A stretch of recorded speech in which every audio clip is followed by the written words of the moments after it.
Welcome to Pratap classes. दोस्तों, Pratap classes के YouTube channel पर आपका स्वागत है। आज है 24 सितंबर 2025 और 24 सितंबर 2025 के जितने भी इंडिया और वर्ल्ड के जो करंट अफेयर्स के क्वेश्चन बनते हैं, आज उनका अपने डिस्कशन करेंगे।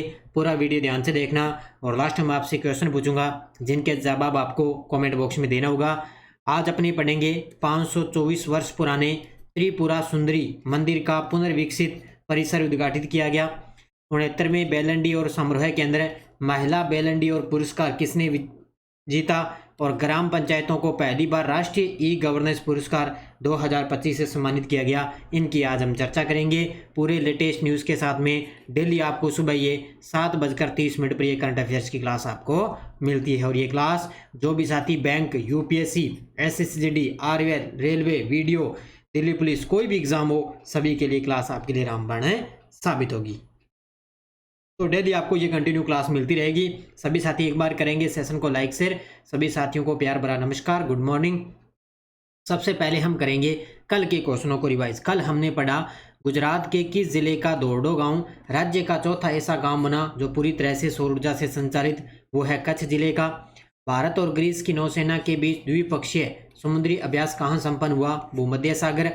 सितंबर 2025 में मलयालम सुपरस्टार मोहनलाल को दादा साहब फाल्के पुरस्कार 2023 के लिए किस मंत्रालय द्वारा चुना गया, सूचना एवं प्रसारण मंत्रालय।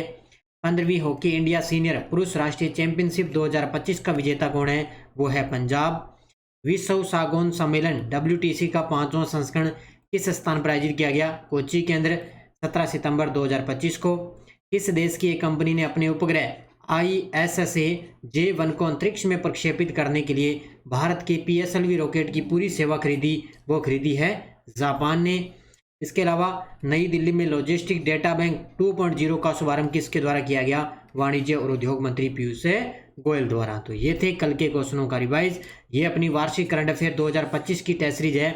आप प्ले स्टोर से प्रताप क्लासेस का एप्लीकेशन डाउनलोड करके ये टेस्ट सीरीज जरूर ज्वाइन कर लेना। इसमें डेली क्लास का test, daily PDF, weekly test मिल चुका है, मंथली टेस्ट मिलता है और मंथली क्लास आपको यूट्यूब पर मिलती है और मंथली PDF आपको इसके अंदर मिलती है पूरे फैक्ट के साथ, जिससे आपका प्रिंट निकाल के अच्छे तरीके से ध्यान कर सकते। इसमें यह फ़ायदा है कि आपको 1 जनवरी से लेकर 31 दिसंबर 2025 यानी कि 1 साल का करंट आपको इसके अंदर मिलेगा। तो ये आप जरूर ज्वाइन कर लेना प्रताप क्लासेस का एप्लीकेशन डाउनलोड करके, और अपनी SI की करंट की टेस्ट सीरीज चल रही है वो भी आप ले सकते हो। तो करते हैं स्टार्ट आज की क्लास 24 सितंबर 2025 की।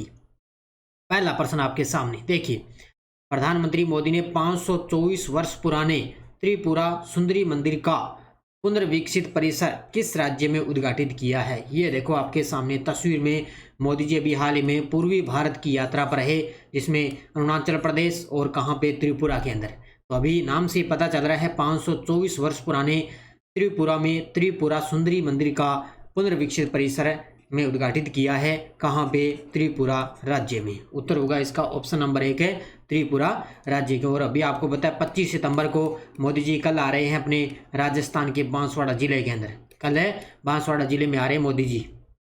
पुनर्विकास उद्घाटन प्रधानमंत्री मोदी ने 2025 में त्रिपुरा के गोमती जिले के उदयपुर स्थित है। अब ये ध्यान रखना, उदयपुर ये अपने राजस्थान वाला नहीं है, ये त्रिपुरा के अंदर यह एक उदयपुर स्थान है। ये 524 वर्ष पुराने त्रिपुरा सुंदरी मंदिर का पुनर्विकसित परिसर है उद्घाटित किया। महत्व, त्रिपुरा सुंदरी मंदिर भारत की 51 शक्तिपीठों में से एक है और यह धार्मिक और सांस्कृतिक दृष्टि से अत्यंत महत्वपूर्ण माना जाता है। भारत के 51 शक्तिपीठों में से एक है ये। इस पुनर्विकास परियोजना को पर्यटन मंत्रालय की प्रसाद योजना के तहत संचालित किया जा रहा है। प्रसाद योजना के बारे में तो आपने सुना होगा, इसी के तहत इसका संचालन हो रहा है। त्रिपुरा सरकार ने इस परियोजना में 7,000 करोड़ का योगदान दिया है। 7,000 करोड़ का योगदान दिया है त्रिपुरा की सरकार ने।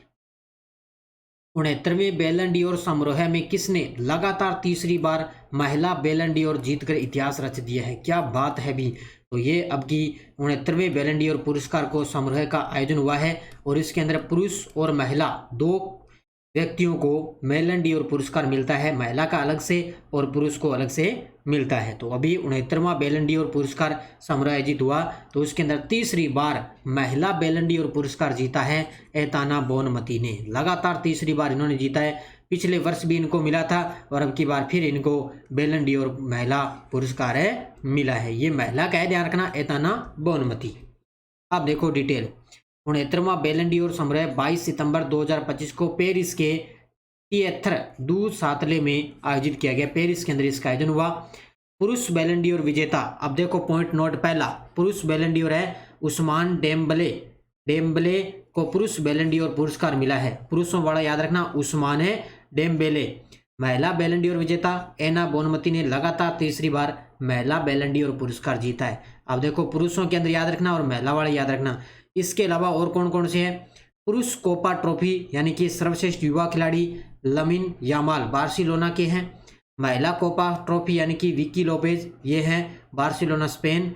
और पुरुष गर्ड मुल्लर ट्रॉफी शीर्ष स्कोर रहा विक्टर ग्योकेरेस स्वीडन के। और महिला गर्ड मुल्लर ट्रॉफी इवा पाजोर, ये है पोलैंड की, बार्सिलोना की। अब मैंने ये चीज़ें आपको क्यों बताई है, क्योंकि यहाँ से जो बड़े बड़े एग्जाम होते हैं ना, जैसे दिल्ली पुलिस का एग्जाम है, फर्स्ट ग्रेड का एग्जाम है, आरएस का एग्जाम है, उसमें यहाँ पे क्या है, आपसे यहाँ से प्रश्न बनेगा, यहाँ से फिक्स है भी प्रश्न बनेगा। इसमें एक आधा उठा लेंगे आपसे और सीधा एग्जाम में पूछा जाएगा भी किसको मिला है, बस। क्योंकि ये तो पुरुष वाला और महिला वाला तो सारे ही पढ़ते हैं, लेकिन ये जो चीज़ें मैंने आपको बताई ना, यहाँ से एग्जामिनर उठा के आपके एग्जाम में मिलेगा क्वेश्चन, तो इनको भी आपको अच्छे तरीके से पढ़ना है। ये मुख्य सारी चीज़ें मैंने बताई है। और फिर मत कहना भी सर जी हमें ये करवाया नहीं है, तो यहाँ पे सारी चीज़ें आपको बता दी मैंने, तो इसको अच्छे तरीके से पढ़ लेना। अगला देखो, सिंगापुर में आयोजित 25वीं इंटरपोल एशियाई क्षेत्रीय सम्मेलन के दौरान इंटरपोल एशियाई समिति का सदस्य किस देश को चुना गया है? तो सिंगापुर के अंदर आयोजित हुई है 25वीं इंटरपोल एशियाई क्षेत्रीय सम्मेलन। उसके दौरान इंटरपोल एशियाई समिति का सदस्य चुना गया है अपने देश भारत को। उत्तर क्या होगा इसका? ऑप्शन नंबर 1 है अपने देश भारत को। तो 25वीं इंटरपोल एशियाई क्षेत्रीय सम्मेलन 19 सितंबर 2025 को कहाँ पे हुआ? सिंगापुर में। भारत का सम्मान, भारत को इंटरपोल एशियाई समिति का सदस्य चुना गया। भारत का प्रतिनिधित्व सेंट्रल ब्यूरो ऑफ इन्वेस्टिगेशन द्वारा किया गया, यानी कि सीबीआई, यानी कि भारत का जो प्रतिनिधित्व किसने किया? सीबीआई द्वारा, सेंट्रल ब्यूरो ऑफ इन्वेस्टिगेशन द्वारा किया गया है। तो इसमें भारत को क्या है, इसका सदस्य चुना गया। भारत के 22 वर्षीय स्केटर आनंद कुमार वेल कुमार ने 2025 विश्व स्पीड स्केटिंग चैंपियनशिप में किस प्रतियोगिता में स्वर्ण पदक जीता है? ये देखो, हालांकि वैसे मैंने आपको पहले करवाया था, उन्होंने दौड़ के अंदर जो 1000 मीटर जो मैराथन दौड़ थी ना, उसके अंदर इन्होंने पहले स्वर्ण पदक जीता, लेकिन अब इन्होंने इसके अंदर और स्वर्ण पदक जीता एक।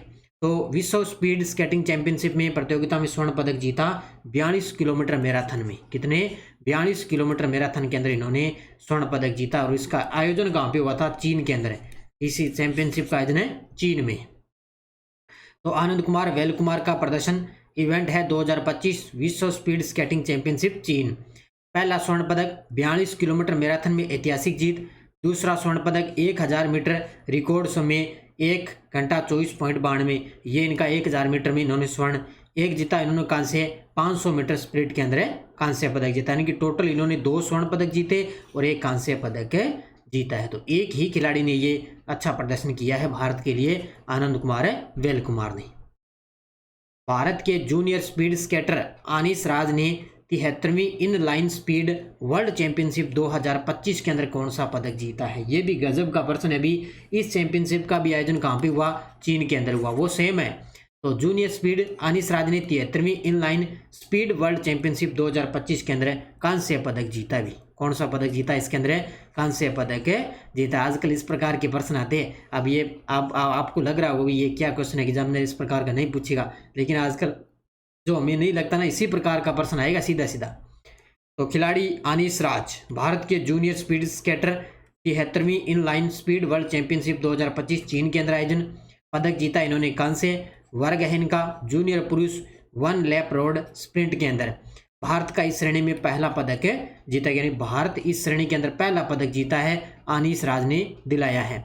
आनिस राज ने भारत के लिए इस इवेंट में पहला कांस्य पदक जीता, जिससे उन्होंने इतिहास रच दिया है। या तो आयोजन पूछा जाएगा कहाँ पे हुआ, या खिलाड़ी का नाम या पदक आपसे पूछा जाएगा। भारत की डिजिटल गवर्नेंस यात्रा में ग्राम पंचायतों को पहली बार किस पुरस्कार से सम्मानित किया गया है।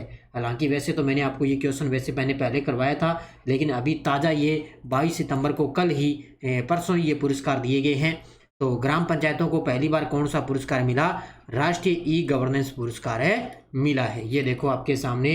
और इसका जो आयोजन है ना वो हुआ था विशाखापट्टनम में, याद रखना विशाखापट्टनम में इसका आयोजन हुआ, जहाँ पे ग्राम पंचायतों को राष्ट्रीय ई गवर्नेंस पुरस्कार है मिला है। देखो पहली बार ग्राम पंचायतों को सम्मानित किया गया। तो भारत की डिजिटल गवर्नेंस यात्रा में ग्राम पंचायतों को पहली बार राष्ट्रीय ई गवर्नेंस पुरस्कार 2025 से सम्मानित किया गया है। पहली बार राष्ट्रीय ई गवर्नेंस पुरस्कार मिला है। यह पुरस्कार 22 सितंबर 2025 को आंध्र प्रदेश के विशाखापट्टनम में आयोजित 28वें राष्ट्रीय ई गवर्नेंस सम्मेलन के दौरान है प्रदान किया। ये प्रश्न मैंने करवा दिया पहले कि 28वां राष्ट्रीय ई गवर्नेंस सम्मेलन कहाँ पर हुआ? आंध्र प्रदेश में। यह पुरस्कार प्रधानमंत्री कार्यालय में राज्य मंत्री डॉक्टर जितेंद्र सिंह द्वारा ये प्रदान किया गया था। ये प्रदान किए गए। अब देखो कैटेगरी वाइज, अब इसमें स्वर्ण पुरस्कार जीता है रोहिणी ग्राम पंचायत महाराष्ट्र की है। ये पहली पूर्णतः पेपरलेस ई ऑफिस ग्राम पंचायत बनी है, जिसके लिए उनको ये अवार्ड मिला है।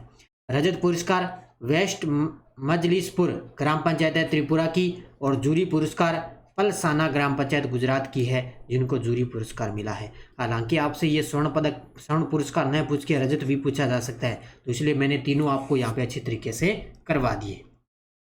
अंतर्राष्ट्रीय क्रिकेट परिषद आईसीसी ने महिला क्रिकेट विश्व कप 2025 के लिए आधिकारिक गीत का क्या नाम रखा है? अभी आपको पता है एशिया कप चल रहा है। एशिया कप तो आपने देखा ही होगा। एशिया कप चल रहा है जिसका अभी फाइनल होगा 28 सितंबर को, तो संयुक्त अरब अमीरात में चल रहा है। और ये होगा अभी महिला क्रिकेट विश्व कप, जिसकी शुरुआत होने जा रही है 30 सितंबर से।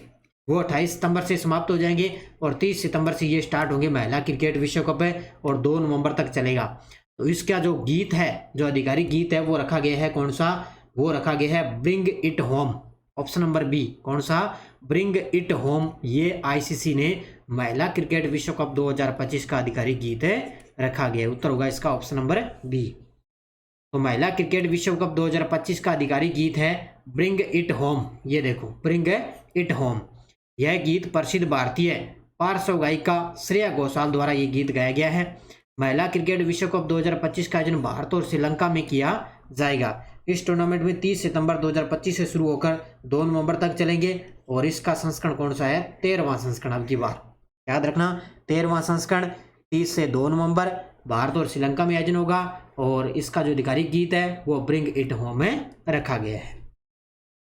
भारतीय क्रिकेट स्टार स्मृति मंदाना ने अरुण जेटली स्टेडियम नई दिल्ली में ऑस्ट्रेलिया के खिलाफ तीसरे वनडे मैच में कितनी गेंदों पर शतक लगाया है? तो ये अभी किसने? स्मृति मंदाना ने अरुण जेटली स्टेडियम नई दिल्ली में ऑस्ट्रेलिया के खिलाफ तीसरे वनडे मैच में कितनी गेंदों पर शतक पूरा किया है? 50 गेंदों के अंदर। उत्तर होगा इसका ऑप्शन नंबर 1, 50 गेंदें। देखो खिलाड़ी है स्मृति मंदाना, भारतीय क्रिकेट स्टार। वनडे क्रिकेट में किसी भी भारतीय महिला खिलाड़ी द्वारा सबसे तेज शतक। क्या बात है भी, वनडे क्रिकेट में भारतीय महिला खिलाड़ी द्वारा सबसे तेज शतक है ये। तीसरा वनडे भारत बना ऑस्ट्रेलिया, अरुण जेटली स्टेडियम नई दिल्ली, 50 गेंदों पर इन्होंने शतक लगाया है। और पुराना रिकॉर्ड था विराट कोहली का 52 गेंदों पर शतक 2013 में ऑस्ट्रेलिया के खिलाफ लगाया था। 52 गेंदों में शतक लगाया था वनडे के अंदर। और यहाँ पे देखो स्मृति मंदाना ने महिला खिलाड़ी में सबसे तेज शतक लगाया है। इसका मतलब ये प्रश्न फिक्स है, एग्जाम में आएगा। अब देखो आपके सामने वन लाइनर करंट। पहला है महाराष्ट्र के अहमदनगर रेलवे स्टेशन का आधिकारिक नाम अहिल्यानगर कर दिया गया और यह नामकरण लोक माता देवी अहिल्याबाई होलकर को समर्पित है। तो इसका नाम महाराष्ट्र के अहमदनगर रेलवे स्टेशन का नाम बदल दिया, अहिल्यानगर कर दिया। ठीक है, और ये लोक माता देवी अहिल्याबाई होलकर को समर्पित है। ये जस्टिस पवन कुमार भिम्पा पंजथरी को 21 सितंबर को पटना हाई कोर्ट के मुख्य न्यायाधीश के रूप में शपथ ली है। तो जस्टिस पवन कुमार भिम्पा जो पंजथरी है, उन्होंने पटना हाई कोर्ट के मुख्य न्यायाधीश के रूप में शपथ ले ली। हालांकि इस प्रकार के क्वेश्चन आते नहीं है, बस आपको थोड़ा सा इसमें क्या है, अपडेट रहना जरूरी है। और ये टेलीग्राम ग्रुप है, कोई सूचना, कोई लिंक, कोई नोटिफिकेशन सब आपको टेलीग्राम पे सूचना मिल जाती है। बस आप निरंतर पढ़ो, अच्छे तरीके से पढ़ो। जिस विद्यार्थी का अगर करंट लगातार पढ़ते जा रहे हो और करंट अफेयर्स का प्रश्न गलत नहीं हो रहा, वो मैं कहता हूँ सफलता की दौड़ में अच्छे तरीके से चल रहा है। क्योंकि एक करंट का अगर प्रश्न गलत हो जाए अपना, तो देख सकते हो भी कितने विद्यार्थियों से आप पीछे जा सकते हो। इसलिए आप डेली आजकल डेली जो विद्यार्थी देख रहा है ना पूरे डिटेल के साथ में, उसका ही करंट अफेयर्स का प्रश्न सही होगा। अगर आप सीधा मंथली देखोगे इसमें कोई फायदा नहीं है, क्योंकि आजकल एग्जामिनर सीधा प्रश्न नहीं दे रहा, डिटेल के माध्यम से प्रश्न दे रहा है। भारत ने ग्लोबल इनोवेशन इंडेक्स 2025 के अंदर कौन सा स्थान प्राप्त किया है? 38वां स्थान प्राप्त किया और सबसे टॉपर था स्विट्जरलैंड इसके अंदर। अब आप देख सकते हो कितने विद्यार्थियों ने जवाब दिया, सिर्फ 38वां स्थान बताया है, बाकी इसके बारे में कोई डिटेल नहीं बताई। अब इसके बारे में आप बता सकते हो भी ये रिपोर्ट किसके द्वारा जारी होती है, कौन पहले स्थान पर रहा था और भारत पिछले वर्ष कौन से स्थान पर था। इस प्रकार आप कमेंट में बताया करो, ताकि वो चीज़ें आप लिखने से आपके अच्छी तरीके से याद हो जाती है। और बहुत सारे विद्यार्थियों ने, बहुत ही कम विद्यार्थियों ने जवाब दिए, लगभग मान के चलो 7, 8, 10 एक विद्यार्थियों ने बस ज़्यादा से ज़्यादा जवाब दिए हैं। तो ये देखो आपको कंटिन्यू पूरे मेहनत के साथ मैं क्लास दे रहा हूँ आपको। अब देखो क्वेश्चन फॉर यू, महिला स्वयं सहायता समूह की सदस्यों को पहचान पत्र जारी करने वाला भारत का पहला राज्य कौन बना है? केरल, कर्नाटक, तमिलनाडु, आंध्र प्रदेश। इसका जवाब आपको कमेंट बॉक्स में देना है। तो ये थी आज की अपनी क्लास। ये अपनी एसआई की करंट अफेयर्स की टेस्ट सीरीज, अंतर्राष्ट्रीय, राष्ट्रीय, राजस्थान तीनों का करंट एक साथ उपलब्ध। रीट मेंस की एसएसटी की चल रही है, टॉपिक वाइज ले सकते हो। शिक्षा मनोविज्ञान की first grade, second grade, REET L1 L2 की टेस्ट सीरीज चल रही है। ज़रूर आप ज्वाइन करें, अच्छे तरीके से खूब सारी भर्तियाँ हुई है और जल्दी आपके लिए जो दिल्ली पुलिस की वैकेंसी आई है उसके लिए आपके लिए करंट की टेस्ट सीरीज लॉन्च होने जा रही है। आज आपके लिए करंट की टेस्ट सीरीज लॉन्च हो जाएगी दिल्ली पुलिस की, क्योंकि उसके फॉर्म स्टार्ट हो चुके हैं और लगभग दिसंबर जनवरी में उसका एग्जाम है। तो जरूर अप्लाई करना और अच्छे तरीके से करंट लगातार आप देखते रहना। तो सभी साथी करेंगे वीडियो को जाते जाते लाइक शेयर। धन्यवाद। जय हिंद, जय भारत, जय राजस्थान।